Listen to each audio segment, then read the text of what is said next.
آمنوا وعملوا الصالحات وتواصوا بالحق وتواصوا بالصبر.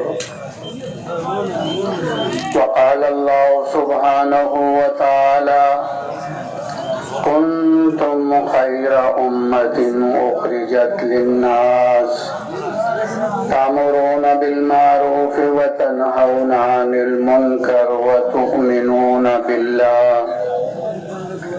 وقال الله سبحانه وتعالى والذين جاهدوا فينا لنهدينهم سبلنا وإن الله لمع المحسنين. وقال النبي صلى الله عليه وسلم من تمسك بسنتي عند فساد أمتي فله أجر شهيد وفي رواية فله أجر 100 شهيد.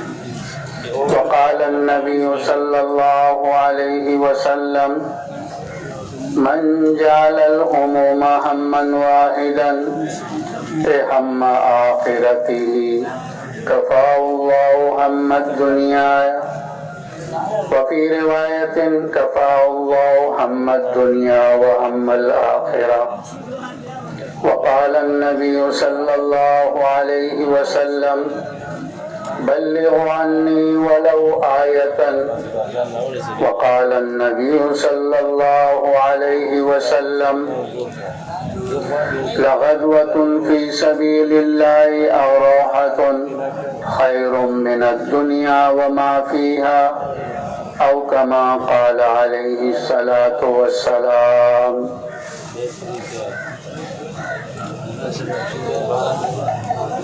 قابل احترام دوستوں، بزرگوں، بھائیوں، اللہ تبارک و تعالی ہمارے اس اجتماع میں آنے کو قبول فرمائے.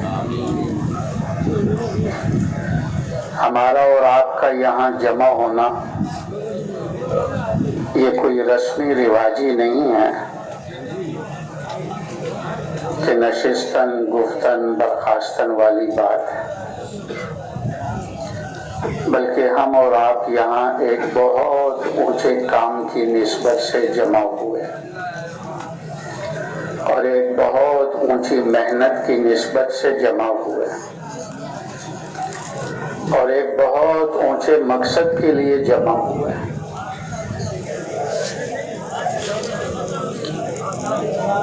ہمارا اور آپ کا یہاں جمع ہونا اس مقصد کے لیے ہے کہ جتنی بھی انسانیت ہے یہ جہنم سے بچ کر جنت میں جانے والی بن جائے، دنیا کے نقصان سے بھی بچ جائے، آخرت کے نقصان سے بھی بچ جائے، دنیا میں بھی کامیاب ہو جائے، آخرت میں بھی کامیاب ہو جائے. ہر انسان کسی نہ کسی محنت میں لگا ہوا ہے.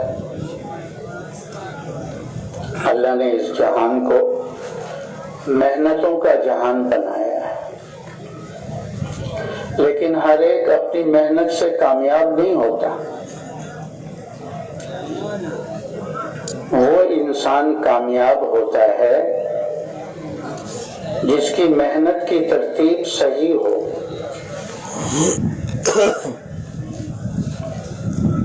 وہ صحیح ترتیب والی محنت وہ نبیوں والی محنت ہے، وہ سید الانبیاء صلی اللہ علیہ وسلم والی محنت ہے.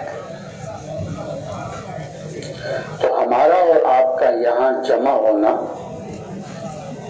اس کام کی نسبت سے ہے، اس محنت کی نسبت سے ہے، اس مقصد کے لیے ہے. اللہ تعالیٰ نے انسانوں کی دونوں جہانوں کی کامیابی اپنے پورے دین پر چلنے میں رکھی ہے. انسانوں کی کامیابی کو اللہ رب العزت نے نہ ملک کے ساتھ جوڑا ہے، نہ مال کے ساتھ جوڑا ہے، اور نہ ہی دنیا کے اس پھیلے ہوئے ساز و سامان کے ساتھ جوڑا ہے، بلکہ اللہ رب العزت نے انسانوں کی دونوں جہانوں کی کامیابی کو اپنے پورے دین کے ساتھ جوڑا ہے۔ ہر زمانے میں جو انسان کامیاب ہوئے ہیں وہ دین اسلام کی برکت سے ہی کامیاب ہوئے ہیں، اور آئندہ بھی جو انسان کامیاب ہوں گے وہ بھی دین اسلام ہی کی برکت سے کامیاب ہوں گے۔ گزشتہ زمانے میں جو انسان بھی ناکام ہو کر گئے ہیں وہ دین اسلام کو چھوڑنے کی وجہ سے ناکام ہو کر گئے، اور اللہ کی یہی سنت جاریہ قیامت تک کے لیے ہے کہ آئندہ زمانے میں جو انسان جس حیثیت کا ہوگا اگر اللہ کے دین کو چھوڑ کر اپنی جی چاہی اور من چاہی پہ چلے گا تو جیسے اللہ رب العزت نے پہلوں کو ناکام کیا ایسے ہی اللہ رب العزت ان بعد والوں کو بھی ناکام فرمائیں گے۔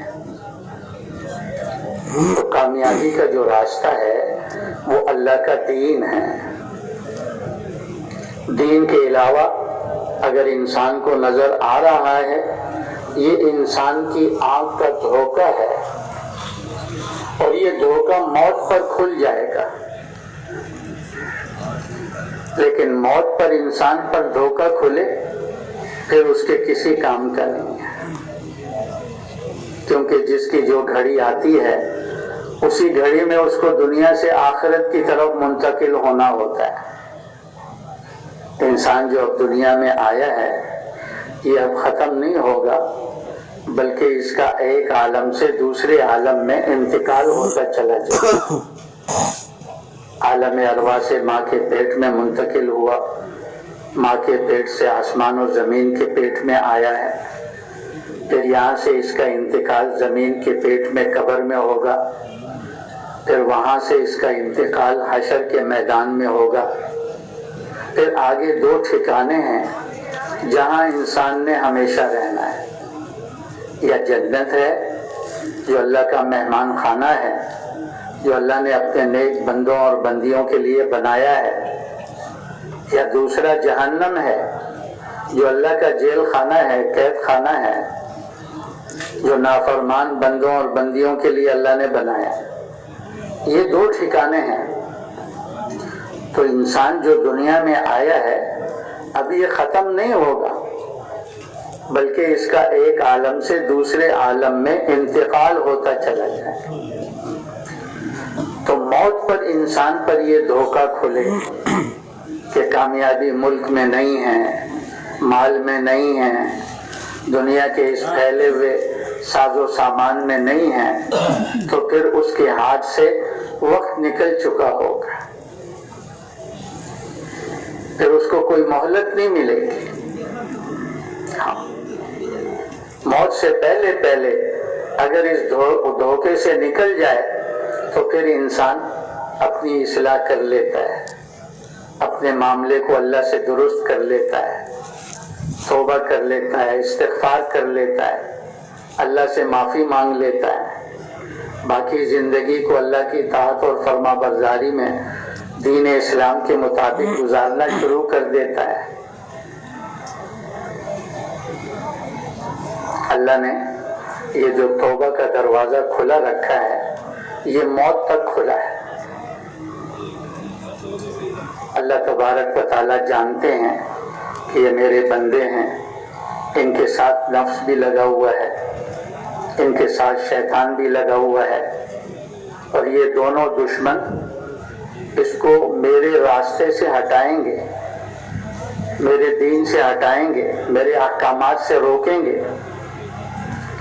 خوبصورت عورتوں کی، حوروں کی نعمتیں یہ تمہارے استعمال کرنے سے نہ تو ختم ہوں گی نہ کم ہوں گی۔ نہ پرانی ہوں گی۔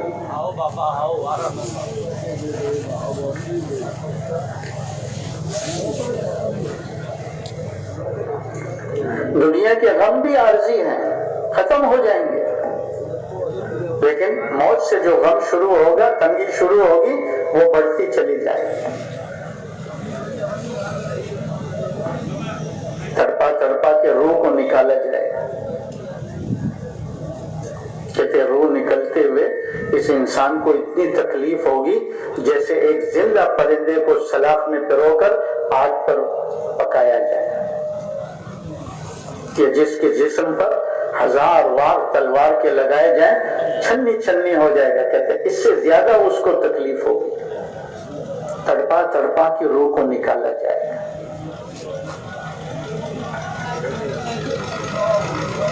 آسمان کی طرف لے جائیں گے، دروازوں پہ استقبال نہیں ہوگا، وہیں سے کہا جائے گا پھینک دو اس کو جہنمیوں کی روحوں کی طرف۔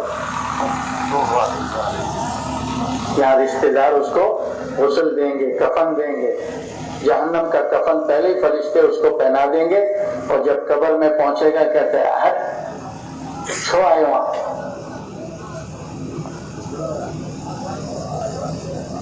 قبر کہے گی تیرا آنا نامبارک۔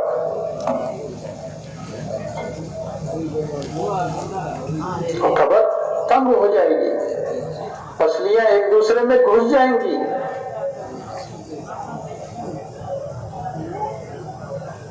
99 اژدہا اس پر مسلط ہو جائیں گے قبر میں۔ ایک اژدہا اتنا زہریلا ہے کہ اس کی ایک پھونک سے یہ دنیا کا سارا سبزہ ختم ہو جائے، اور قیامت تک پھر یہ زمین سبزہ اگانے سے محروم ہو جائے۔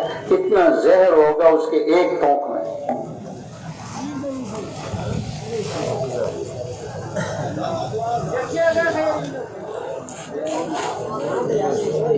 پسلیاں ایک دوسرے میں گھس جائیں گی،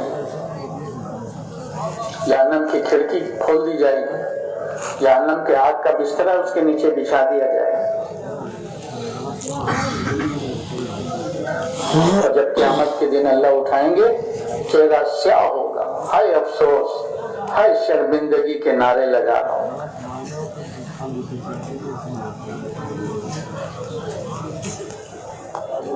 سورج کے نیچے اللہ قیامت کے دن کھڑا کرتے ہیں، سورج سب کے اپنے پسینے میں اپنے گناہوں کے بقدر ڈوبا ہوا ہو۔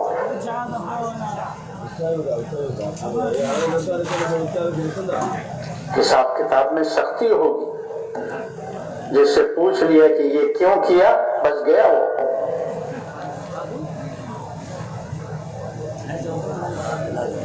سینہ چیر کر بایاں ہاتھ پیچھے سے نکال کر کتاب کو اس کے اوپر لاد دیا جائے گا، عمل نامے کو، اور فرشتے سے اللہ فرمائیں گے کھینچو اس بدبخت کو، پلسرات پر پھینک دو اس کو جہنم کے اندر۔ فرشتے منہ کے بل اس کو گھسیٹیں گے اور جہنم کے اندر ٹکڑے ٹکڑے ہو کر پہنچ جائے گا۔ جہنم کیا ہے؟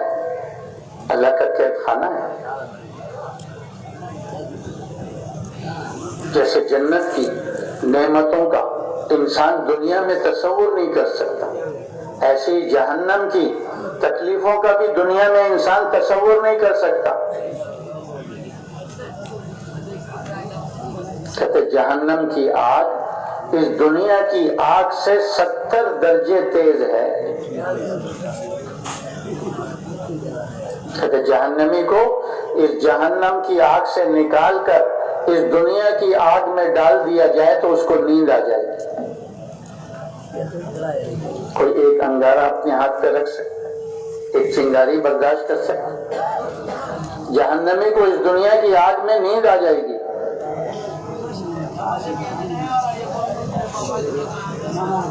وہاں کی بھوک، وہاں کی پیاس انسان تصور نہیں کر سکتا کہ کتنی سخت بھوک ہے، کتنی سخت پیاس ہے۔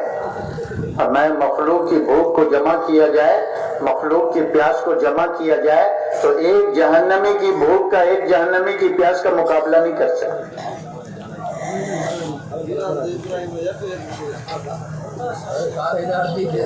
اسی کو اللہ تبارک و تعالیٰ نے قرآن کریم میں فرمایا وَمَنْ زُحْزِحَ عَنِ النَّارِ وَأُدْخِلَ الْجَنَّةَ فَقَدْ فَازَ،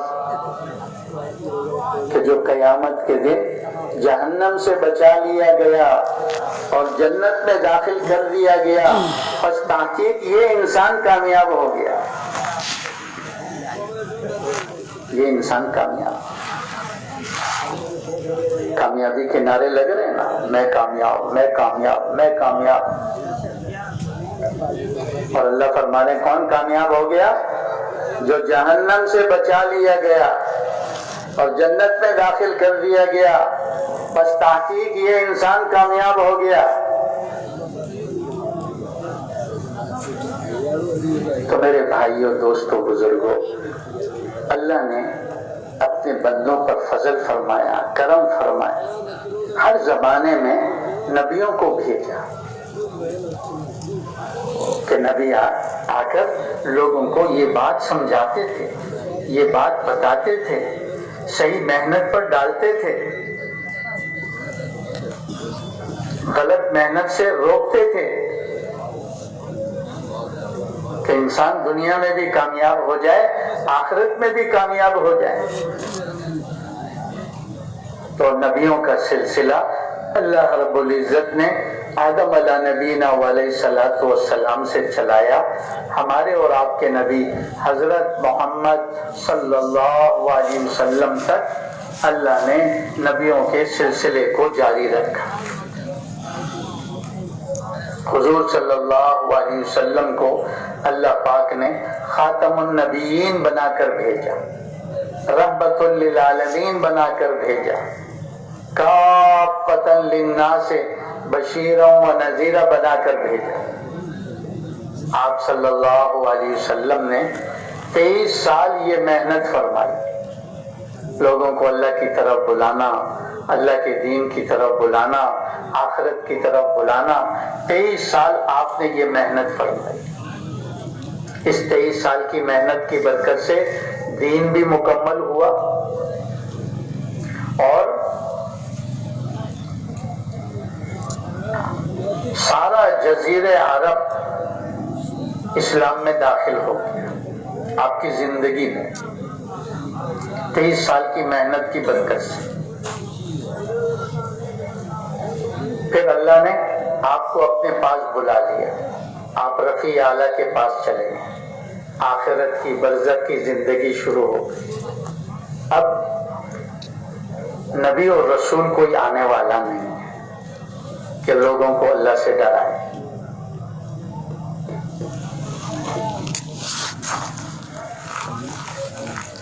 انسانیت قیامت تک آتی رہے گی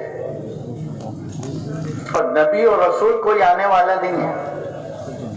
اب آنے والی نسلوں کی رہبری رہنمائی کون کرے گا؟ کون سیدھا راستہ دکھلائے گا؟ کون اس راستے پہ چلائے گا؟ تو ہمارے بڑے فرماتے ہیں اللہ رب العزت نے نبوت کے دروازے کو تو بند فرمایا ہے، لیکن کار نبوت کو اللہ پاک نے بند نہیں فرمایا۔ کار نبوت قیامت تک جاری اور ساری رہے گا جب تک اللہ چاہیں گے۔ پہلے یہ ذمہ داری اللہ نبیوں کو دے کر بھیجتے تھے، ایک نبی آئے، محنت کی، وہ چلے گئے، اللہ نے دوسرا نبی بھیج دیا، وہ چلے گئے، اللہ نے تیسرا نبی بھیج دیا، نبی بعد النبی، نبی بعد النبی آتے رہے۔ اب حضور صلی اللہ علیہ وسلم کی ختم نبوت کی برکت سے اب وہ ذمہ داری والا کام، وہ محنت اللہ نے امت محمدیہ صلی اللہ علیہ وسلم کے ذمہ لگائے۔ اس امت کو اللہ پاک نے فرمایا کنتم خیر امت اخرجت للناس تأمرون بالمعروف وتنہون عن المنکر وتؤمنون باللہ۔ اے امت محمدیہ، بہترین امت ہو، افضل امت ہو، خیر امت ہو،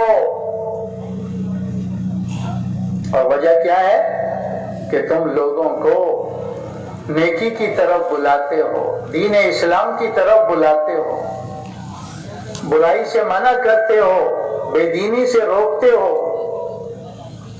اور اللہ کی ذات پر ایمان رکھتے ہو۔ اس امت کی افضلیت، شرافت اس کام کی نسبت سے، اس محنت کی نسبت سے ہے۔ یہ نہیں کہ نمازیں زیادہ پڑھتی ہے، روزے زیادہ رکھتی ہے، حج زیادہ کرتی ہے۔ پہلی امتوں کی لمبی لمبی عمریں تھی، سخت سخت احکامات تھے، لیکن اللہ نے ان کو نیابت میں یہ کام نہیں دیا تھا، اس لیے اللہ نے ان کو خیر امت نہیں فرمایا۔ اس امت کی عمر بھی تھوڑی سی، اعمال بھی گنے چنے ہیں، لیکن وہ محنت اللہ نے اس امت کی طرف منتقل کر دیا جو محنت اللہ نبیوں کو دے کر بھیجتے، اس لیے فرمایا تم افضل امت ہو۔ اسی لیے حضور صلی اللہ علیہ وسلم کو اللہ پاک نے حکم دے کے فرمایا قُلْ هَٰذِهِ سَبِيلِي أَدْعُو إِلَى اللَّهِ عَلَىٰ بَصِيرَةٍ أَنَا وَمَنِ اتَّبَعَنِي وَسُبْحَانَ اللَّهِ وَمَا أَنَا مِنَ الْمُشْرِكِينَ۔ نبی جی اپنی امت سے کہہ دو کہ یہ میرا راستہ ہے کہ چل پھر کر میں لوگوں کو اللہ کی طرف بلاتا ہوں۔ اللہ کی طرف بلانا، اللہ کے دین کی طرف بلانا۔ ادعو الی اللہ، میں چل پھر کر لوگوں کے پاس جا کر لوگوں کو اللہ کی طرف یعنی اللہ کے دین کی طرف بلاتا ہوں۔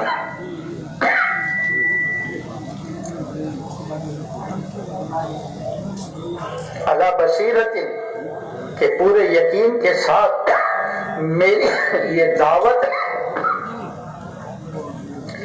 کہ یہی کامیابی کا راستہ ہے۔ بصارت آنکھوں سے دیکھ کر کہتے ہیں، بصیرت دل کی آنکھ سے دیکھ کر کہتے ہیں، یعنی یقین کے ساتھ۔ اللہ نے فرمایا آگے بھی ان کو بتاؤ انا ومن اتبعنی، یہ اللہ کی طرف بلانا میرا بھی کام ہے اور جس نے میرا اتباع کیا ان کا بھی یہی کام ہے۔ صاحب جلالین نے اپنی تفسیر میں لکھا ہے من اتبعنی اے من آمن، کہ جس نے بھی کلمہ پڑھا ہے لا الہ الا اللہ محمد رسول اللہ، وہ من اتبعنی میں داخل ہے، چاہے مرد ہے چاہے عورت ہے، چاہے کالا ہے چاہے گورا ہے، چاہے عرب ہے چاہے عجم ہے، جہاں کا بھی رہنے والا ہے۔ اب اس کی ذمہ داری ہے کہ خود بھی پورے دین پہ چلنا ہے اور اس پورے دین کو پوری دنیا میں پہنچانا ہے۔ اس لیے ہمارے بڑے فرماتے ہیں حضور صلی اللہ علیہ وسلم نے منشاء خداوندی کے مطابق امت کو پہلے اس محنت کے لیے تیار کیا، پہلے دین کی محنت پر کھڑا کیا۔ دین تو 23 سال میں مکمل ہوا، آخری حکم جو آیا وہ حج کا آیا اور آپ عرفات کے میدان میں قرآن پاک کی آیت نازل ہو گئی الیوم اکملت لکم دینکم واتممت علیکم نعمتی ورضیت لکم الاسلام دینا۔ اللہ نے بتا دیا کہ آج دین اسلام کو مکمل کر دیا، اب اس میں کوئی کبھی پیشی نہیں ہوگی، کوئی ناسخ منسوخ نہیں ہوگا، دین مکمل ہو گیا، شریعت مکمل ہو گئی۔ حضور صلی اللہ علیہ وسلم نے اسی بات کو سمجھانے کے لیے بتایا کہ دین اسلام آدم علیہ نبینا علیہ الصلوۃ والسلام سے چلا تھا، میرے زمانے میں جوان ہو گیا۔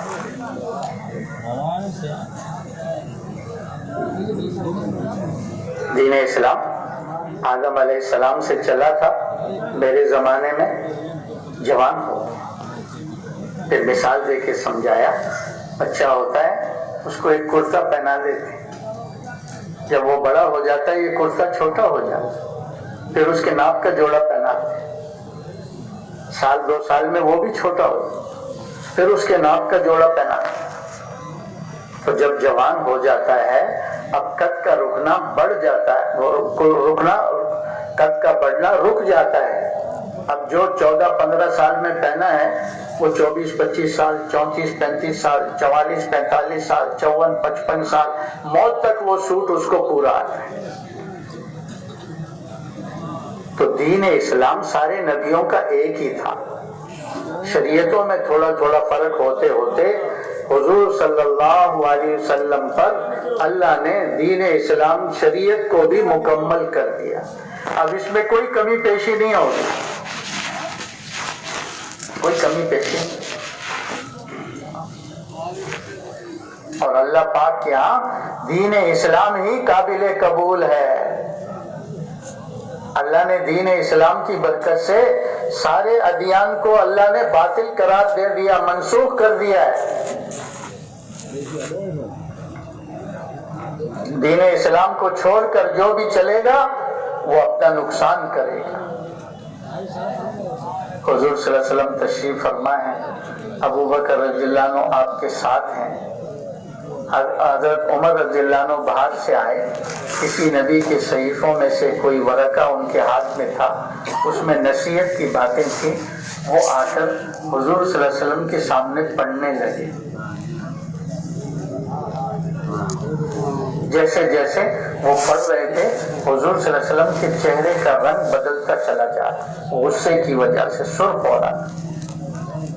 حضرت عمر رضی اللہ عنہ تو ورقے میں دیکھ رہے تھے، حضور کے چہرے کو نہیں دیکھ. ابو بکر رضی اللہ عنہ ساتھ بیٹھے ہوئے تھے، وہ حضور کے چہرے کو بھی دیکھ رہے تھے. تو جب دیکھا کہ حضور صلی اللہ علیہ وسلم کا چہرہ غصے سے سرخ ہو گیا ہے تو حضرت عمر کو ایسے ہاتھ مار کر کہا، تیری ماں تجھے روئے، تو دیکھتا نہیں پیارے نبی کے چہرے کی طرف.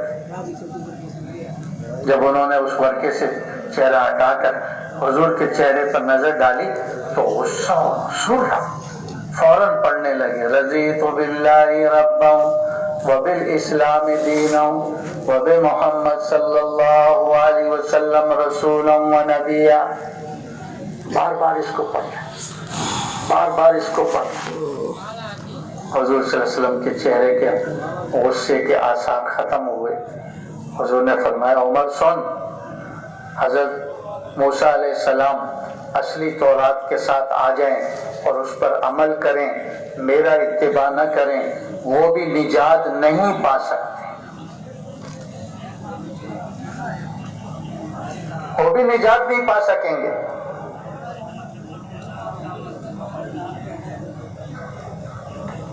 تو دین اسلام تو 23 سال میں مکمل ہوا، لیکن دین کی محنت حضور صلی اللہ علیہ وسلم نے پہلے دن سے ہی شروع کروا دی.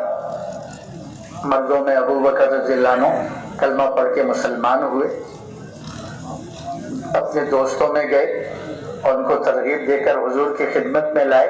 حضور نے دعوت دی، پہلے دن 4-5 دوست ان کے اسلام میں داخل ہو گئے. دوسرے دن پھر گئے، پھر ان کو ترغیب دے کر حضور کی خدمت میں لائے، پھر ان کے 5-6 دوست اسلام میں داخل ہو گئے. عورتوں میں خدیجہ رضی اللہ عنہ دعوت دے رہی ہیں، جوانوں میں علی رضی اللہ عنہ آپ کے ساتھ ہیں، غلاموں میں زید بن حارثہ رضی اللہ عنہ آپ کے ساتھ ہیں. تو امت کو پہلے دین کی محنت پر تیار کیا. دین تو 23 سال میں مکمل ہوا، محنت پہلے سکھائی، دین 23 سال میں سکھایا.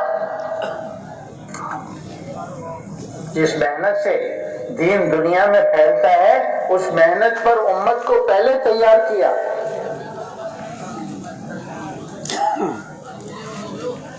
اور ان کو بتا دیا، کیا بتایا؟ انا خاتم النبیین لا نبی بعدی ولا امت بعدکم، میں آخری نبی ہوں، میرے بعد اب کوئی نبی نہیں آئے گا اور تمہارے بعد اب کوئی امت اور آنے والی نہیں ہے. اور صحابہ کرام اس بات کو سمجھ گئے، انہوں نے اس محنت کو اپنی زندگی کا مقصد بنا کر کیا. اس کے لیے اپنا جان لگایا، اپنا مال لگایا، اپنا وطن قربان کیا، اللہ کے دین کو لے کر دنیا کے ملکوں میں پہنچے۔ حضرت عمر رضی اللہ عنہ کے زمانے تک 70 حضرت عمر رضی اللہ عنہ کے زمانے تک 22 لاکھ مربع میل تک اسلام پھیل گئے۔ اللہ نے بتایا تھا نا وَيَدْخُلُونَ فِي دِينِ اللَّهِ أَفْوَاجًا، ان قریب تم دیکھو گے کہ فوجوں کی فوجیں اسلام میں داخل ہوں گی، قوموں کی قومیں اسلام میں داخل ہوں گی، ملکوں کے ملک اسلام میں داخل ہوں گے۔ حضرت معاویہ رضی اللہ عنہ کے زمانے تک 70 لاکھ مربع میل تک اسلام پھیل گیا، 70 لاکھ مربع میل۔ بعد میں امیہ خلفاء آئے اور عباسیہ خلفاء آئے۔ عباسی خلیفہ ہارون رشید کے زمانے تک 3 حصے دنیا اسلام میں داخل ہو چکی تھی، 1/4 کونا دنیا کا رہ گیا تھا، یورپ کا، فرانس کی طرف کا، بس ساری دنیا میں اللہ نے دین کو پہنچایا اور ان کو اللہ پاک نے ذریعہ بنایا،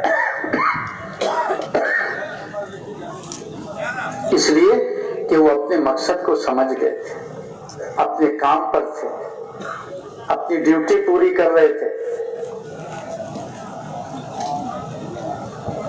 آج بڑے کہتے ہیں صدیاں گزر گئی درمیان میں اس دعوت و تبلیغ کی محنت کو چھوٹے ہوئے، اس لیے آج مسلمان اپنی زندگی کے مقصد کو بھول گیا ہے۔ کھانے کمانے، بیوی بچوں کو پالنا، اسی کو مقصد بنا لیا، ٹھیکروں کو جمع کرنے میں لگ گیا۔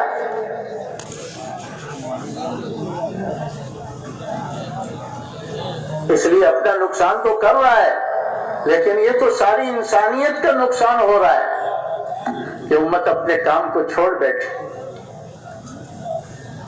لوگ ظلمتوں سے نور کی طرف کیسے آئیں گے؟ گمراہی سے ہدایت کی طرف کیسے آئیں گے؟ تو نبی والی محنت امت کرے گی تو لوگ ظلمتوں سے، اندھیروں سے روشنی کی طرف آئیں گے، گمراہی سے ہدایت کی طرف آئیں گے۔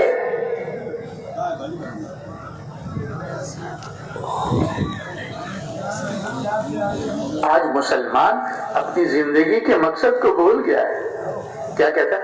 آؤں تو زمیندار آیا نا، آؤں کارخانے دار آیا، آؤں ڈاکٹر آیا، انجینئر آیا، آؤں ماسٹر آیا، ماسٹر، آؤں مزدور آیا۔ میں ڈاکٹر ہوں، انجینئر ہوں، کارخانے دار ہوں، زمیندار ہوں، صدر ہوں، وزیر ہوں، یہ نہیں کہتا میں حضور کا امتی ہوں اور حضور صلی اللہ علیہ وسلم والا کام میرا کام۔ آج مسلمان اپنی بھول کو بھی بھولا ہوا ہے، اس لیے کون سا دروازہ ہے جہاں ساتھی جا کے دستک نہ دے رہے ہوں، یہ نہ کہہ رہے ہوں کہ آؤ بھائی مسلمان بھائی آؤ، ہم حضور کے امتی ہیں، حضور صلی اللہ علیہ وسلم والا کام ہمارا کام ہے۔ یہ آگے سے کہتا ہے ہاں تمام جی گال تو سچی ہے، لیکن چھا کریں آؤں تک کاروبار وارو آیا نا، ملازم آئے نا، گھر واری آبار بچہ آئے، ہاں میں تو مزدور ہوں، کارخانے دار، زمیندار ہوں، بیوی بچوں والا، بات تو تمہاری ٹھیک ہے، لیکن اگر مگر اپنی بھول کو بھی بھولا ہوا ہے، سمجھانے سے بھی سمجھ میں بات نہیں آ رہی۔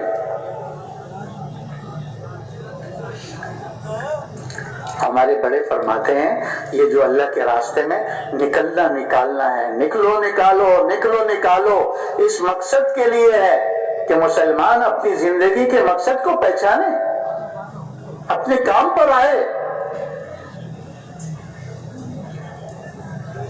آج سارے عالم میں جو فساد مچا ہوا ہے، مسلمان کی اپنی ڈیوٹی نہ کرنے کی وجہ سے فساد مچا ہوا ہے۔ مسلمان کی مثال تو چوراہے کے سپاہی کی طرح،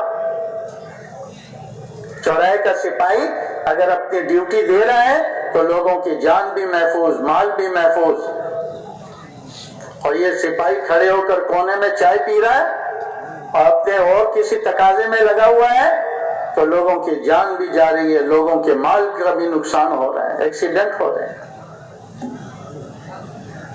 آج سارے عالم میں جو ایکسیڈنٹ ہو رہا ہے اس کی وجہ یہی ہے کہ مسلمان نے چوراہے کو چھوڑ دیا ہے،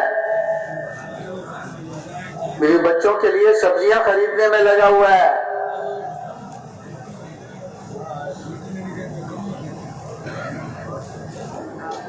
اور اس امت کی جو قیمت اللہ کے نزدیک تھی وہ اس کام کی نسبت سے ہے۔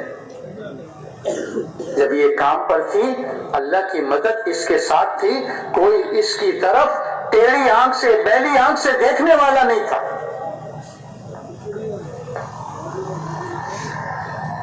اور جب سے اس نے اس مقصد کو چھوڑا ہے، تو اللہ پاک نے بھی اس کو کسائیوں کے حوالے کر دیا، کاٹو ان کو، مارو ان کو۔ جب کوئی اپنے مقصد کو چھوڑ دیتی ہے نا، پھر اس کی قیمت نہیں رہتی اس چیز کی۔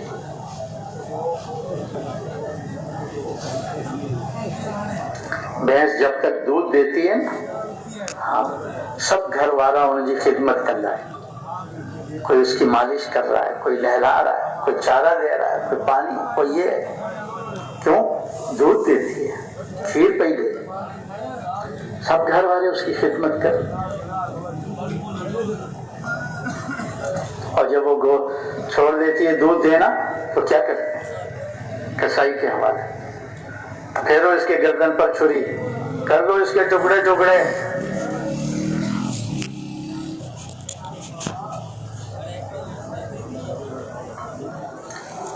درخت جب تک پھل دیتا ہے سب اس کی رکھوالی کرتے ہیں، پھل دے رہا ہے، اور پھل دینا چھوڑ دے تو وہی لا کے کلوڑا کلاڑا ٹکڑے ٹکڑے کر کے کدھر جلا دیتے ہیں؟ کدھر؟ آگ میں جلا دیتے ہیں اس لکڑی، اس درخت۔ آج امت اپنے مقصد پر نہیں ہے، اس لیے ساری دنیا میں آج دیکھ لو کیا حال ہے امت کا، اور امت کے نکلنے کا واحد راستہ یہی ہے کہ امت اپنے کام پر آ جائے، اپنی ذمہ داری کو پورا کرے، اپنی ڈیوٹی کو پورا کرے۔ اللہ پاک کا وعدہ ہے، اللہ پاک کا وعدہ ہے، یا ایھا الذین آمنوا ان تنصروا اللہ ینصرکم، اے ایمان والو تم میری مدد کرو میں تمہاری مدد کروں گا۔ اللہ کی مدد کیا ہے؟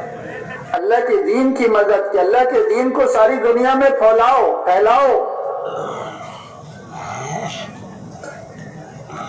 یہ اللہ پاک کے راستے میں نکلنا اسی مقصد کے لیے ہے۔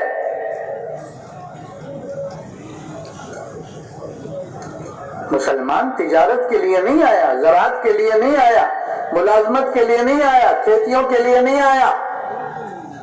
کہتے یہ نہیں کریں گے تو کھائیں گے کہاں سے؟ اللہ کے بندو، یہ کام کرنے کے لیے اللہ نے بہت سے مخلوق پیدا کی ہوئی ہے، وہ کمائیں گے ہم کھائیں گے۔ آج اپنے مقصد کو ہم نے چھوڑا ہے نا، ہم کما رہے ہیں وہ کھا رہے ہیں، خون چوس رہے ہیں ہمارا، اور ہمیں پتہ بھی نہیں چلتا۔ اللہ نے مسلمان کو بادشاہوں والا کام دیا ہے، شہزادوں والا کام دیا ہے، اور یہ کیا کہتا ہے؟ میں مکھیہ چھت اور روڈ صفا کریں، جھاڑو لیا جھاڑو، مجھے چھوڑو روڈ صاف کر۔ شہزادوں کو کہا بھائی تم حکومت سنبھالو، نہیں میں روڈ صاف کرتا ہوں، کرو صاف روڈ۔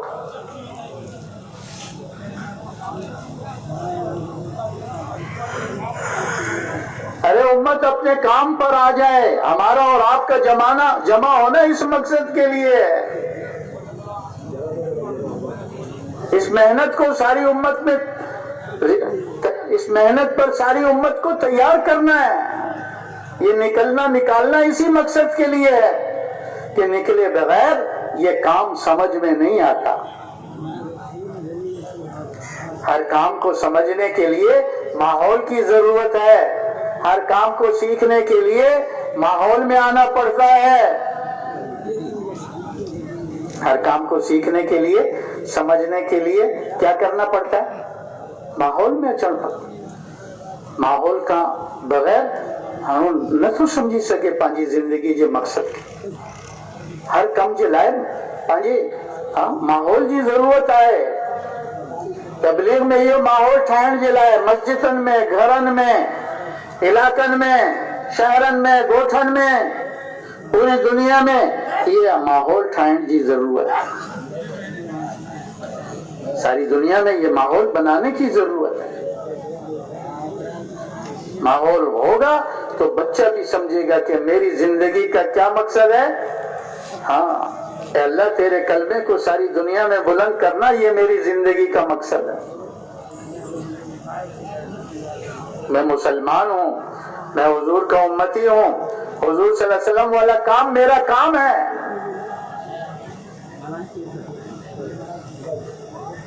اسی لیے کہتے ہیں دعوت اللہ، خروج فی سبیل اللہ، لإعلاء کلمت اللہ فی العالم کلہ. اللہ کی طرف بلانا، اللہ کے راستے میں نکلنا تاکہ اللہ کا کلمہ ساری دنیا میں بلند ہو. یہ مسلمان کی زندگی کا مقصد ہے.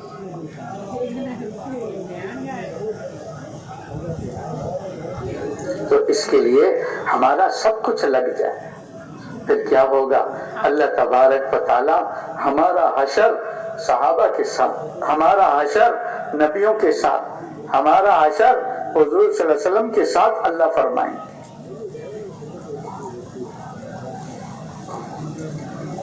تاجروں کے ساتھ حشر ہوگا تو شعیب علیہ السلام کی قوم کے ساتھ. زراعت والوں کے ساتھ زندگی گزری تو قوم سبا کے ساتھ حشر ہوگا. حکومت والوں کے ساتھ ہوئی تو پھر فرعون اور نمرود کے ساتھ حشر ہوگا. ہاں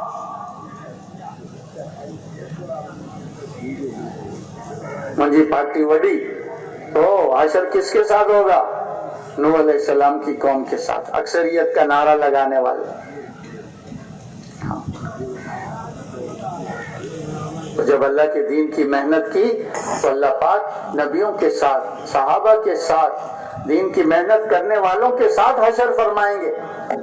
اسی پیمانے سے عطا فرمائیں گے جس پیمانے. قسم کھا کے اللہ نے فرمایا والتین والزیتون وطور سینین وہذا البلد الامین لقد خلقنا الانسان فی احسن تقویم. کہ ان چار چیزوں کی قسم، میں نے انسان کو بہترین صورت میں بنایا. یہ ساری مخلوق سے ممتاز ہے. جی ہاں، ساری مخلوق سے ممتاز.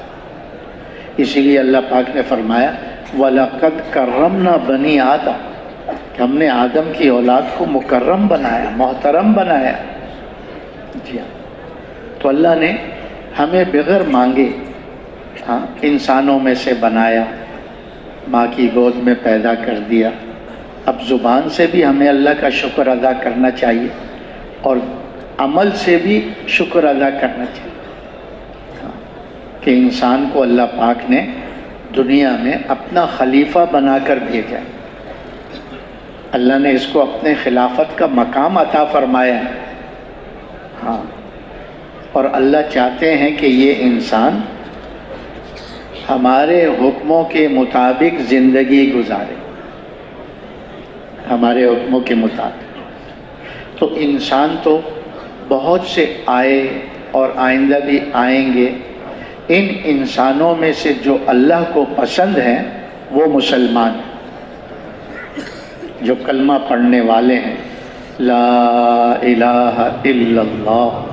ہر زمانے میں یہ کلمے کو لے کر نبی آئے اور جنہوں نے اپنے نبی کی بات کو مانا اس صفت کو جوڑ کر انہوں نے کلمہ پڑھا، جیسے نوح علیہ السلام پر لا الہ الا اللہ، نوح نبی اللہ، لا الہ الا اللہ، ابراہیم خلیل اللہ، لا الہ الا اللہ، موسیٰ کلیم اللہ، لا الہ الا اللہ، عیسیٰ روح اللہ، لا الہ الا اللہ، محمد الرسول اللہ۔ یہ کلمہ تو مسلمان، انسانوں میں سے مسلمان اللہ کو پسند ہے۔ یہ کائنات تو اللہ نے بنائی انسانوں کے لیے، لیکن اس کی بقا کا دار و مدار مسلمان پر ہے۔ اگر اس کائنات میں ایک کلمہ پڑھنے والا ہوگا، باقی کچھ نہیں کرتا ہے، کوئی کچھ نہیں کر رہا، ایک کلمہ پڑھنے والا ہوگا، یہ سارا نظام اللہ چلاتے رہیں اس ایک کلمے والے کی برکت سے۔ جب وہ دنیا سے جائے گا، پھر اس کائنات کے نظام کو اللہ پاک لپیٹ دیں گے، ختم کر دیں گے، ختم کر دیں گے۔ تو یہ کلمہ جو ہے مسلمان ہونا، کلمہ مسلمان ہونا، سارے انسانوں میں سے ایک مسلمان اللہ کو پسند ہے۔ اور مسلم کس کو کہتے ہیں؟ جو اللہ کے حکموں کے سامنے اپنی گردن کو جھکا دے، یہ مسلمان۔ کسی حکم پر، کسی اللہ کے حکم کے سامنے اپنی گردن کو نہ کھینچے، سرکشی نہ کرے۔ جیسے جب اللہ پاک نے آدم علیہ نبینا علیہ السلام کو پیدا فرمایا، تو فرشتوں کو اللہ نے حکم دیا کہ اس کو سجدہ کرو، تو سارے فرشتے سجدے میں چلے گئے، الا ابلیس، شیطان جو ہے وہ رہ گیا، اس نے سجدہ نہیں کیا۔ تو اللہ پاک نے پوچھا بھی کہ یہ سب سجدے میں چلے گئے، تم کیسے اکڑ کر کھڑے ہو گئے؟ تو اس نے آگے دلیلیں دینا شروع کر دی کہ میں آدم سے افضل ہوں، اس لیے کہ مجھے آگ سے بنایا ہے اور اسے مٹی سے بنایا ہے، تو آگ کا کام تو اوپر جانا ہے، اوپر اٹھتی آگ، اور مٹی کا کام نیچے جانا ہے زمین کی طرف۔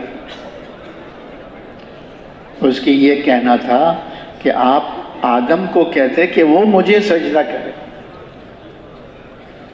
تو اللہ کے ایک حکم، اور وہ بھی تعظیم سجدے کے بارے میں تھا، فرضی سجدے کے بارے میں نہیں تھا، لیکن شیطان نے اللہ کے اس حکم سے سرکشی کی، راندہ درگاہ ہو گیا، اللہ کی رحمتوں سے محروم ہو گیا، اللہ نے اپنی رحمت سے نکال دیا، اس کو لعین بنا دیا۔ جی، لیکن جب اللہ کی کسی جو حکم دیا تھا اللہ نے آدم کو، اس میں بھول چوک میں وہ پھل کھا لیا، تو جنت سے دنیا میں اتار دیے گئے، اور پھر اللہ کے سامنے روتے رہے، روتے رہے، روتے رہے، اور یہ دعا مانگتے رہے، ربنا ظلمنا انفسنا وَإِن لَّمْ تَغْفِرْ لَنَا وَتَرْحَمْنَا لَنَكُونَنَّ مِنَ الْخَاسِرِينَ۔ کہتے ہیں اتنا روئے ہیں آدم علیہ السلام، اگر ان کی اولاد کے آنسوؤں کو جمع کر لیا جائے تو آدم کے آنسو بڑھ جائیں گے، لیکن عاجزی کی، انکساری کی کہ اللہ بھول ہو گئی، غلطی ہو گئی، خطا ہو گئی، معاف کر دے، اور اگر تو نے معاف نہیں کیا تو ہم خسارے میں چلے جائیں۔ تو مسلم کون ہے کہ اللہ کے حکم کے سامنے اپنی گردن کو جھکا دے، اس میں کسی چیز، کوئی چیز اس کے معنی نہ بنے، رکاوٹ نہ بنے۔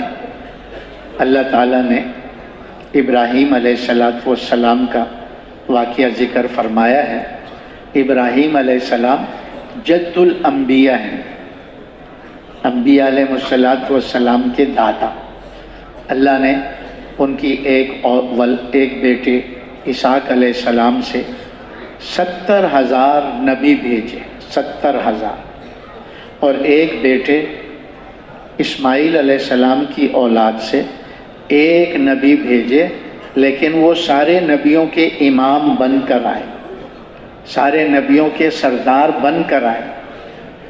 اس لیے ابراہیم علیہ السلام کو جد الانبیاء کہا جاتا ہے۔ تو ابراہیم علیہ السلام کو اللہ نے امتحان سے گزارا، پھر فرمایا انی جاعلک للناس اماما، کہ ہم تمہیں لوگوں کا امام بنائیں گے، تمہارے ذمہ امامت ہوگی، تم قدوہ بن کر چلو گے۔ تو اللہ نے سب سے پہلے جو آزمائش لی، جب امر دعوت آیا کہ نمرود کو دعوت دو، قوم کو دعوت دو، تو جب دعوت دینے لگے تو پھر اس کے اوپر حالات آئے، نمرود مخالف ہو گیا، اس کی حکومت مخالف ہو گئی، حتیٰ کہ ابراہیم علیہ السلام کے والدین بھی ان کے مخالف ہو گئے، ان کو جیل میں ڈال دیا۔ جی ہاں،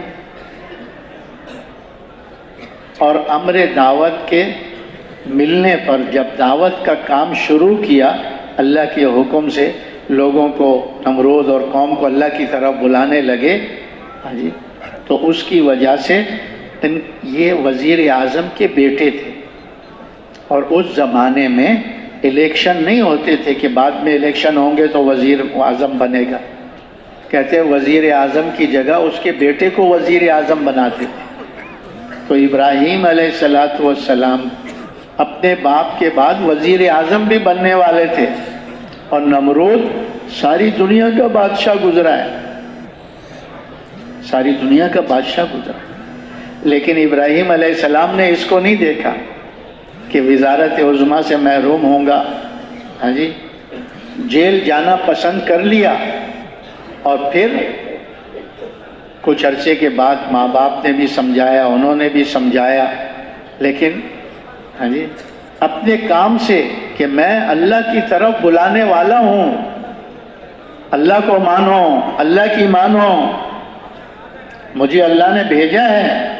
ہاں، نمرود کو کہا تو رب نہیں ہے، رب اللہ ہے جس نے یہ ساری کائنات کا نظام بنایا ہے، ہاں، تو پالنے والا نہیں ہے، پالنے والا کون ہے؟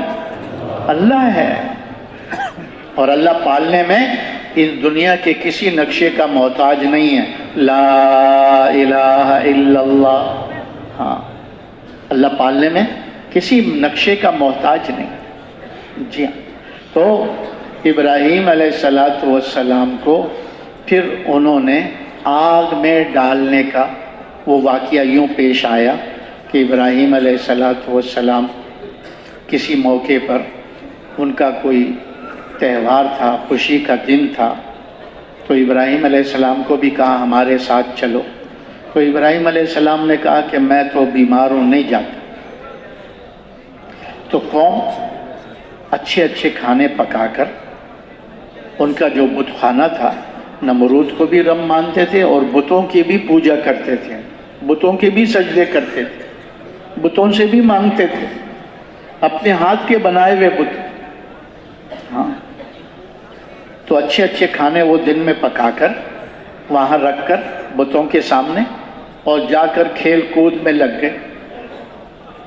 تو ابراہیم علیہ السلام نے دیکھا کہ سب چلے گئے ہیں، کوئی بھی نہیں ہے، کلاڑا اٹھایا اور سیدھا بت خانے میں آ گئے،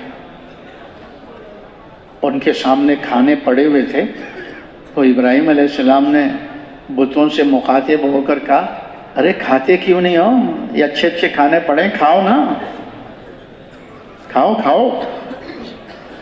وہ کچھ بت کیا جواب دے گا، کیوں بھائی بت جواب دے سکتا ہے؟ تو کلاڑی اٹھائی اور کسی بت کی ٹانگ کو کاٹ کے اس کو گرا دیا، کسی کے بازو کو کاٹ کے اس کو گرا دیا، کسی کی گردن کاٹ دی، کسی کے 2 ٹکڑے کر دیے سارے، اور بڑے بت جو درمیان میں تھا وہ کلاڑا اٹھا کے اس کے کندھے پہ رکھ دیا اور خود آ کر پھر وہ جو انہوں نے بیماری کا عذر کیا تھا، نبی کو کیا بیماری ہو سکتی ہے کہ وہ اللہ کی نافرمانی کو دیکھ نہیں سکتا، کہ اللہ کے سوا لوگ کسی کے سامنے سجدہ کریں؟ پیدا اللہ نے کیا، سارے انعامات اللہ نے دیے، اور یہ انسان اللہ کا کھا رہا ہے، اللہ کا پی رہا ہے، اور گن دوسروں کے گا رہا ہے، کتنا ناشکرا ہے۔ تو نبی کو یہ غم ہوتا ہے، یہ بیماری ہوتی ہے، اپنی امت کا غم، امت کی فکر ہوتی ہے۔ تو انہوں نے جھوٹ نہیں بولا کہ میں بیمار ہوں، یہ بیماری تھی کہ میری امت کا کیا بنے گا، یہ لوگ نہیں مان رہے، اس کا کیا بنے گا، یہ غم تھا، یہ درد تھا، یہ کڑن تھی۔ تو واپس آ گئے اپنے گھر میں۔ وہ قوم جو تھی، جب شام کے وقت قریب ہوا تو عصر کے وقت وہ آئے، تو پہلے بت خانے میں جا کے بھائی کچھ کھا پی لیں گے، وہ جو تبرک ہو گیا ہے، ہاں خداؤں کے سامنے رکھا ہوا تھا، ان کی توجہیں پڑی ہیں، بابرکت رزق ہو گیا ابھی۔ جب آ کر دیکھا، ارے یہ کیا ہو گیا، کوئی وہاں کلٹی ہو کے پڑا ہے، کوئی وہاں کلٹی ہو کے پڑا ہوا ہے، کوئی وہاں پڑا ہوا ہے، کسی کی ٹانگ ٹوٹی ہوئی، کسی کا بازو کٹا ہوا، کسی کے ٹکڑے ہوئے جی، اور دیکھا کلاڑا بڑے بت کے کندھے پر ہے۔ تو شور مچ گیا کہ یہ ہمارے خداؤں کے ساتھ کس نے کیا ہے؟ تو کسی نے کہا وہ جوان نہیں ہے ابراہیم، جس کو ابراہیم کے نام سے پکارتے ہیں، وہی ہمارے ان خداؤں کو برا بھلا کہتا تھا، اسی کا کارنامہ نظر آتا ہے، پکڑو اس کو۔ تو ابراہیم علیہ السلام کو آئے، پکڑ کر لے گئے بت خانے میں۔ تو انہیں کہنے لگے، یہ ابراہیم تو نے ہمارے ان بتوں سے یہ معاملہ کیا ہے، ہمارے خداؤں سے؟ ہاں۔ تو ابراہیم علیہ السلام نے فرمایا کہ بھائی تم ان سے پوچھ لو نا، ان کو کس نے مارا ہے، یہ تو تمہارے خدا بنے ہوئے ہیں نا، ان سے کہو، ان سے پوچھو۔ تو وہ خاموش ہو گئے کہ ابراہیم تو جانتا ہے یہ بول نہیں سکتے۔ تو ابراہیم علیہ السلام نے فرمایا، ہاں یہ جو بڑا بت درمیان میں رکھا ہے نا، کلاڑا اس کے کندھے پر ہے، تو قاتل تو یہی معلوم ہوتا ہے، کیونکہ کلاڑا اسی سے، ہاں جی، وہ جو برآمد ہوتا ہے نا، کیا آلہ قتل، تو وہ تو اس کے کندھے پہ پڑا ہے۔ ہاں، تو یہ کسی بات سے ناراض ہو گیا ہوگا، ان چھوٹوں کو سب کو کلٹی کر دیا اس نے۔ تو ابراہیم علیہ السلام، ہاں کہ تم پر تف ہو، ہاں کہ جب یہ اپنا کچھ نہیں کر سکے تو تمہارا کیا کرتے ہوں گے، یہ اپنے کو نہ بچا سکے، یہ تمہارا کیا کریں گے، تمہارا کیا کریں گے۔ نمرود کو خبر دی گئی، انہوں نے کہا بھائی انہوں نے ہمارے خداؤں کے ساتھ ایسا کیا ہے، ان کو عبرت کا انجام بناؤ، ان کے لیے آگ جلاؤ، اور اتنی آگ جلاؤ کہ بس یہ گرتے ہی ختم ہو جائیں۔ کہتے ہیں کئی مہینوں تک لکڑیاں جمع کی گئی، کئی مہینوں تک اس میں آگ جلائی گئی، اور وہ آگ کے شعلے آسمان تک پہنچنے لگے، اتنے اونچے اونچے کہ اوپر سے پرندہ بھی نہیں گزر سکتا، اوپر سے پرندہ بھی نہیں گزر سکتا۔ ابراہیم علیہ السلام کو لایا گیا، ہاتھ پیر رسیوں سے بندھے ہوئے ہیں، اب کوئی قریب جا نہیں سکتا، آگ کے پھینکے کیسے؟ شیطان ہاں ایک شکل میں آیا اور ان کو کہا جو تم لڑائی میں منجنیق کے ذریعے پتھر پھینکتے ہو قلعوں کو توڑنے کے لیے، اسی میں بٹھاؤ اور دور سے اس کو پھینک دو۔ ابراہیم علیہ السلام یہ تدبیر بتائی، تو انہوں نے منجنیق میں بٹھایا اور ہوا میں پہنچے، وہاں فرشتوں میں کھلبلی مچ گئی کہ ابراہیم اللہ کا خلیل، اللہ کا دوست آگ میں ڈالا جا رہا ہے۔ تو بعض فرشتوں نے اللہ سے عرض کیا کہ ہمیں مدد کے لیے بھیج دو ان کی، ہم اس کی مدد کر لیں کہ وہ آگ میں نہ جائے۔ تو اللہ پاک نے فرمایا اگر تم جاتے ہو مدد کے لیے، تمہاری مدد لیتا ہے تو جا کے کر لو، حکم نہیں دیا۔ تو ہوا میں پہنچے ہیں، ابھی نیچے آگ میں گرنے والے ہوا میں آ گئے فرشتے، ابراہیم ہم تیری مدد کے لیے آئے ہیں، حکم دو ابھی بارش برسا کر ساری آگ کو ختم کر دیں، ابھی ہوا سے اس کو دور لے جا کر ختم کر دیں، ہاں آگ کو مٹا دیں، ختم کر دیں۔ تو ابراہیم علیہ السلام نے پوچھا کیا اللہ نے حکم دیا ہے میری مدد کے لیے آئے ہو؟ کہ نہیں، حکم تو نہیں دیا، اجازت سے آئے۔ اما الیکم فلا، تمہاری طرف میری کوئی حاجت نہیں ہے، جاؤ جاؤ اپنا کام کرو۔ ابراہیم تم اس حال میں ہو، ہاں جی، اور ابھی آگ میں گرنے والے ہو، کہ وہ میرے حال کو دیکھ رہا ہے، جس کے نام پر میں گرایا جا رہا ہوں آگ میں، وہ مجھے دیکھ رہا ہے۔ حسبی اللہ ونعم الوکیل ونعم المولا ونعم النصیر، حسبی اللہ حسبی اللہ۔ دل کی توجہ پوری اللہ کی طرف تھی کہ اگر فرشتوں سے کہا اگر اللہ جلانا چاہتا ہے ابراہیم جلنے کے لیے تیار ہے، اور اگر بچانا چاہتا ہے تو تمہاری مدد کی مجھے ضرورت نہیں، وہ مجھے خود بچا لے گا۔ کہتے جب آگ کے اندر پہنچے ہیں، آگ میں پہنچتے ہی اللہ کا حکم آ گیا آگ کو، یا نارو کونی بردم و سلامن علی ابراہیم، اے آگ میرے ابراہیم پر ٹھنڈی ہو جا، اور ٹھنڈی بھی سلامتی والی، اتنی ٹھنڈی نہ ہونا کہ اس کو سردی لگے، ہاں سلامتی والی ٹھنڈی۔ تو ابراہیم علیہ السلام نے جان کو نہیں دیکھا، اللہ کے حکم پر اپنی گردن کو جھکا دیا، کیا کہا؟ لبیک اللہم لبیک۔ مسلم کہتی اس کو ہیں جو اللہ کے حکم کے سامنے اپنی گردن کو جھکا دے، یہ اپنی جان کو نہ دیکھے کہ جان جا رہی ہے۔ تو اس امتحان میں کامیاب ہو گئے۔ پھر یہ ہوا کہ نمرود نے ان کو ہجرت پر مجبور کر دیا، تو وہاں آ گئے قریۃ الخلیل فلسطین میں۔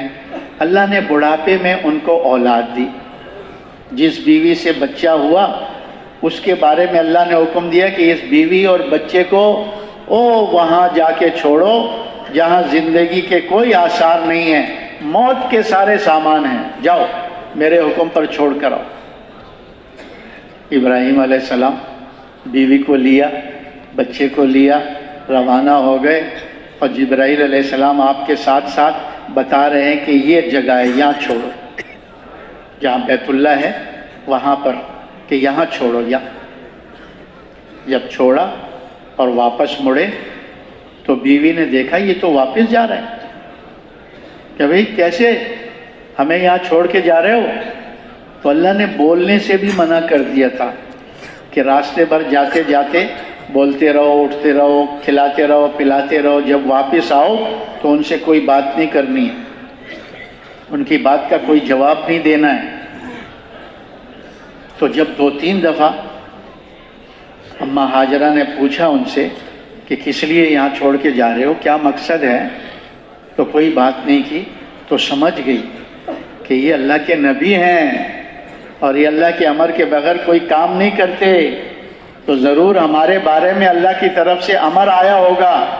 تو کہا کیا اللہ نے آپ کو ہمیں یہاں چھوڑنے کا حکم دیا ہے؟ تو زبان سے نہیں کہا، صرف سر کے اشارے سے یوں کہا، ہاں۔ تو وہ بھی ایمان والی، نبی کی صحبت میں رہنے والی اور مسلمان، اس نے بھی اپنی گردن کو اللہ کے حکم کے سامنے جھکا دیا، بچے کو نہیں دیکھا، اپنی ذوف کو نہیں دیکھا کہ اللہ نے حکم دیا ہے اب آپ جا سکتے ہو، وہ ہمیں ضائع نہیں کرے گا، جاؤ اپنا کام کرو۔ مسلم بیوی بچوں کو کہاں چھوڑ کے جا رہا ہے؟ اللہ نے حکم دیا چھوڑ کے چلے گئے۔ اب وہ بوڑھی عورت اور وہ بچہ، اب پانی ختم، کھانا ختم، ہاں جی، اب وہ اللہ پاک نے ایسا انتظام کیا کہ وہاں سے پانی کا چشمہ نکال دیا، زم زم، جس کو ہم آب زمزم کہتے ہیں۔ ہاں،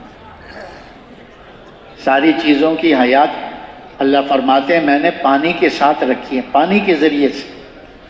جی ہاں.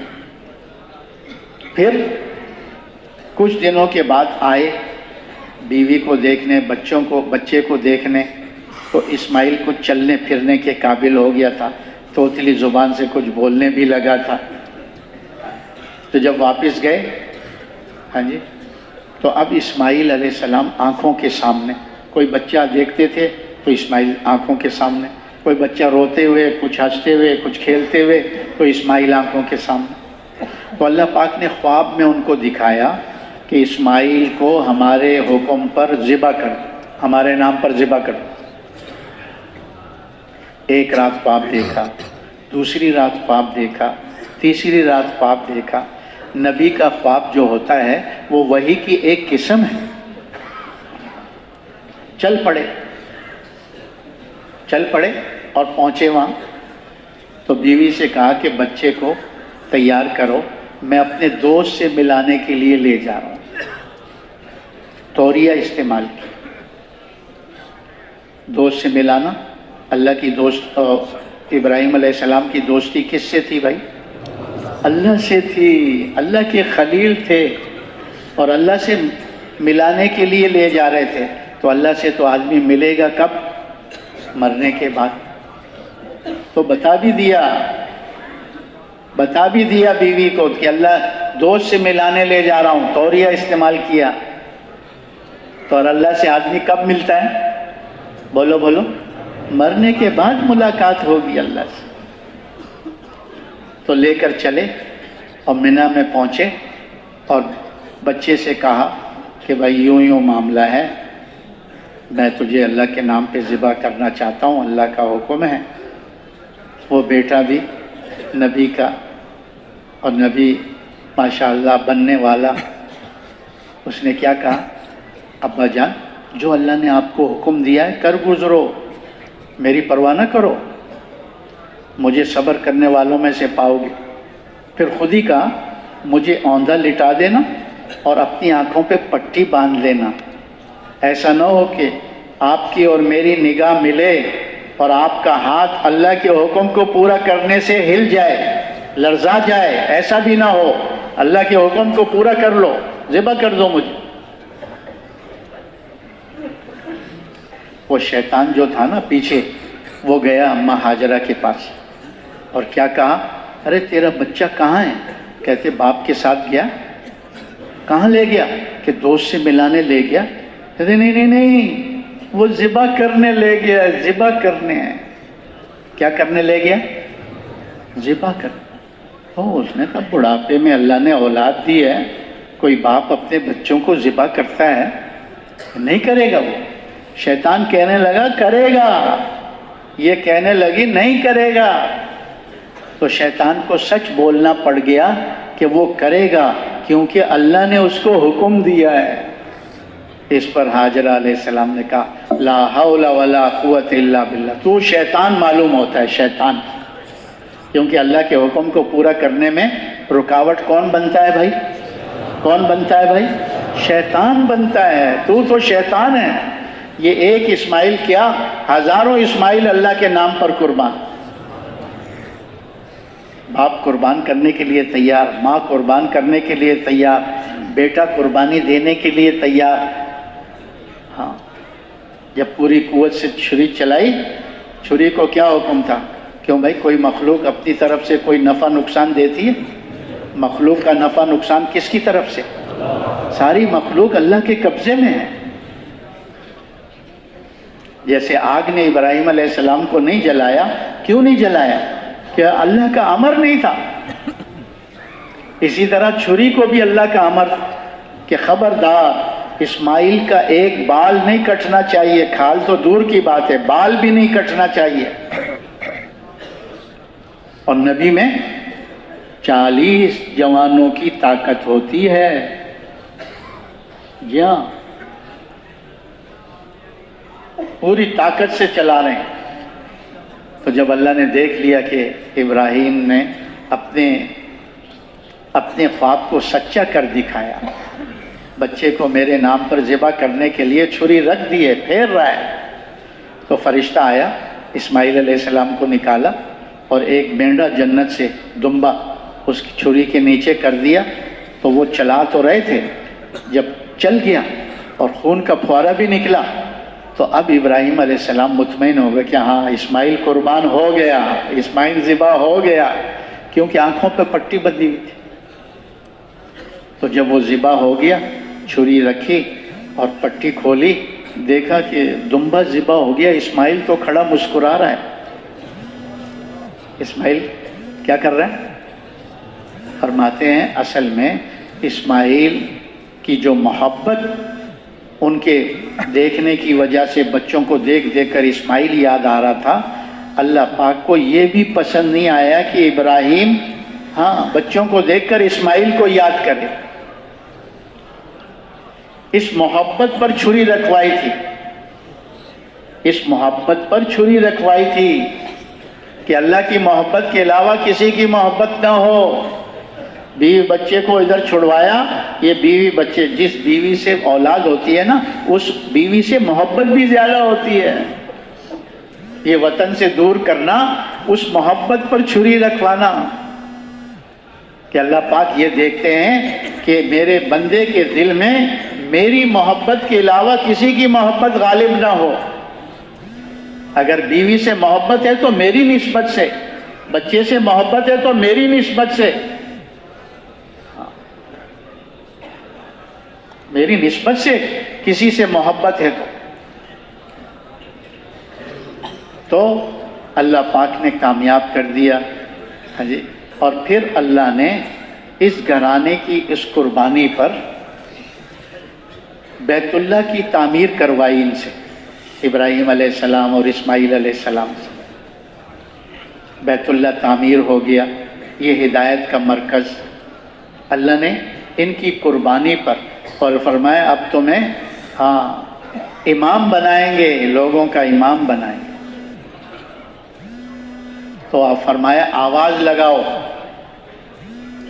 کہ لوگ میرے گھر کی طرف آئیں، حج کے لیے، عمرے کے لیے، عبادات کے لیے، طواف کے لیے۔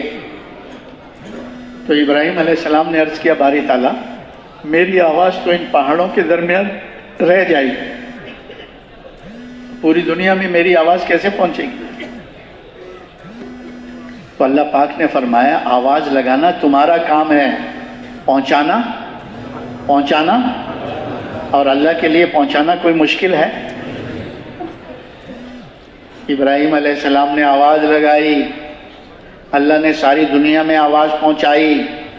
جنہوں نے سن کر لبیک کہا اللہ نے ان کو سعادت نصیب فرمائی، حتیٰ کہ ابھی ماں کے پیٹوں میں تھے وہاں بھی آواز پہنچائی، حتیٰ کہ ابھی عالم ارواح میں تھے وہاں بھی آواز ابراہیم علیہ السلام کی اللہ نے پہنچا دی۔ وہاں روح میں سے اللہ لبیک اللہم لبیک کی آوازیں آئیں۔ کہتے جس نے جتنی دفعہ لبیک کہا اللہ اتنی دفعہ اس کو حرمین اور بیت اللہ کی حج عمرے کی توفیق عطا فرمائیں۔ ہدایت کا مرکز بنایا اور ان کو امام بنایا، اور انہوں نے ہی یہ دعا مانگی کہ میں پہلا مسلمان ہوں، میری اس آنے والی جو ہے نسل میں سے اسماعیل علیہ السلام کی اولاد میں سے جماعت بنا دے، مسلمانوں کی جماعت بنا دے۔ اللہ نے اسماعیل علیہ السلام کی اولاد میں حضرت محمد صلی اللہ علیہ وسلم کو پیدا فرمایا، اور حضور صلی اللہ علیہ وسلم فرماتے ہیں میں ملت ابراہیمی پر ہوں۔ میں کس پر ہوں؟ اللہ نے فرمایا کہ یہ امت ملت ابراہیمی پر ہے۔ اور اللہ نے فرمایا کہ ابراہیم علیہ السلام نے تمہارا نام مسلمین رکھا ہے، ہوا سماکم المسلمین۔ کس نے ہمارا نام رکھا ہے بھائی؟ بولو ابراہیم علیہ السلام نے ہمارا نام رکھا ہے مسلمان۔ مسلم کون ہے؟ جان کی پرواہ نہیں کرتا، وطن کی پرواہ نہیں کرتا، بیوی بچوں کی پرواہ نہیں کرتا، اور اللہ کے حکم کو دیکھ کر چلتا ہے، اللہ کے حکم کو پورا کرتا ہے، کوئی چیز اس کے لیے رکاوٹ نہیں بنتی۔ تو پھر ابراہیم علیہ السلام نے دعا مانگی، اے اللہ میری امت میں اس امت میں یہاں نبی بھیج اور ایک امت بھیج تاکہ یہاں پر ایک ماحول اور فضا بن جائے، تیرے گھر کو آباد کرنے والے بن جائیں۔ ہاں، یہ ابراہیم علیہ السلام کی دعا سے مانگی ہوئی امت ہے۔ حضور صلی اللہ علیہ وسلم، حضور صلی اللہ علیہ وسلم، حضور صلی اللہ علیہ وسلم حضرت ابراہیم علیہ السلام کی دعائیں ہیں۔ اور پھر حضور صلی اللہ علیہ وسلم نے پتہ نہیں لاکھوں گھرانے اللہ کے دین پر قربان کروائے۔ ابراہیم علیہ السلام نے تو ایک گھر قربان کرایا، ہاں، اور اللہ نے کتنا ان کو آگے بڑھایا۔ حضور صلی اللہ علیہ وسلم نے اپنے سارے گھر قربان کیے اور اپنے ماننے والوں کو اس قربانی پہ ڈالا۔